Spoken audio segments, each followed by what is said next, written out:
E aí, pessoal, tudo bem? Então, o tema dessa semana do PET 6, semana 1 do terceiro ano, é Plutarco, tá bom? Então, vamos lá. É, Plutarco de Queroneia. Então, pessoal, embora Plutarco de Queroneia tenha nascido, tenha vivido na época cristã, né, de 45 a 125, não tenha escrito nenhum tratado dedicado exclusivamente ao tema do silêncio, certo? O exame de sua obra revela que o tema recebeu especial atenção do filósofo.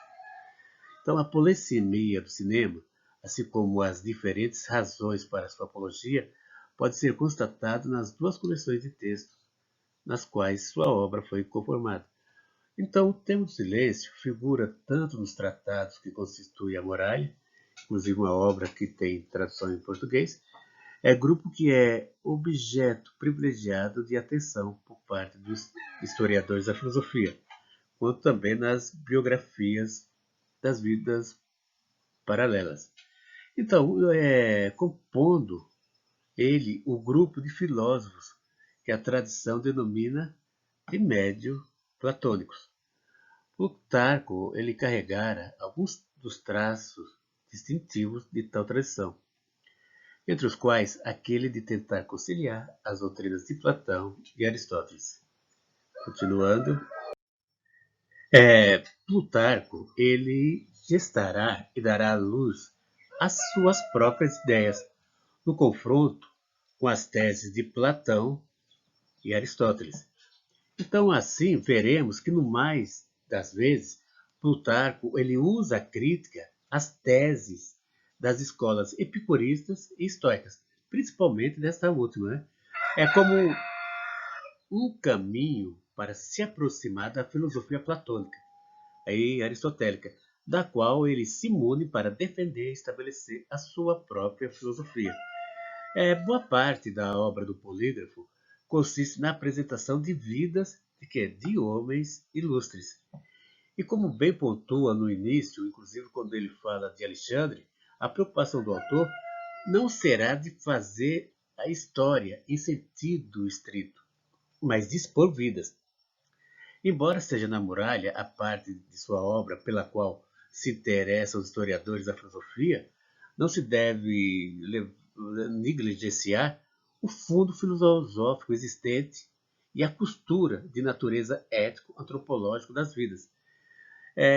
O homem, para Plutarco, é, portanto, um ser de possibilidades, capaz de aprender a ser virtuoso ou vicioso.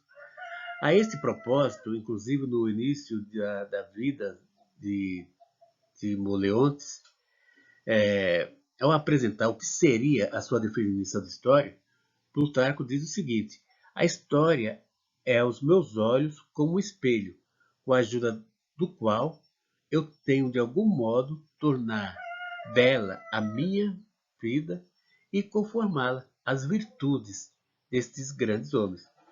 Então, pessoal, partindo do princípio que é possível aos seres humanos não ter inimigos, ele argumentava que só lhe resta desenvolver suas habilidades para tirar proveito da sua situação. Mas como fazer isso? Continuar. Agora, em relação às habilidades para ter proveito em relação a uma situação contra o inimigo, Plutarco ele vai apresentar um roteiro de regras morais ilustradas da seguinte forma.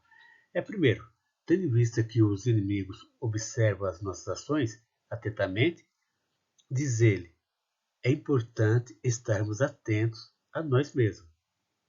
A segunda regra é o seguinte, os inimigos estão sempre à espreita de nossos erros.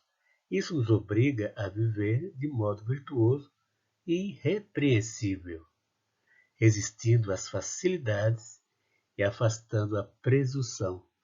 Outra regra, a autovigilância nos ajuda a evitar desacertos, nos ajuda a evitar desacertos e avançar em relação aos inimigos. A quarta seria, quando os inimigos são concorrentes, o zelo deve ser redobrado. Assim fazendo, somos compelidos a nos aperfeiçoar continuamente. Com isso, desenvolvemos mecanismos automáticos de defesa, que são instigados pelos próprios inimigos. Plutarco, como tirar proveito de seus inimigos, tá certo? Essa filosofia, que logo completará 2000 anos, prova que os inimigos nos são muito valiosos. Eles prestam serviços raros que nem mesmo os amigos são capazes de prestar. Veja o exemplo dado por Plutarco. Diz que um inimigo censurou o homem por ter mau hálito. Chegando em casa, este perguntou à sua esposa: por que nunca me falou desse problema? Então a esposa, que era muito simples, respondeu a ele: pensei que todos os homens cheiravam da mesma maneira. Ou seja, ele precisou de um inimigo para saber o que nunca lhe foi ensinado pela pessoa mais amada.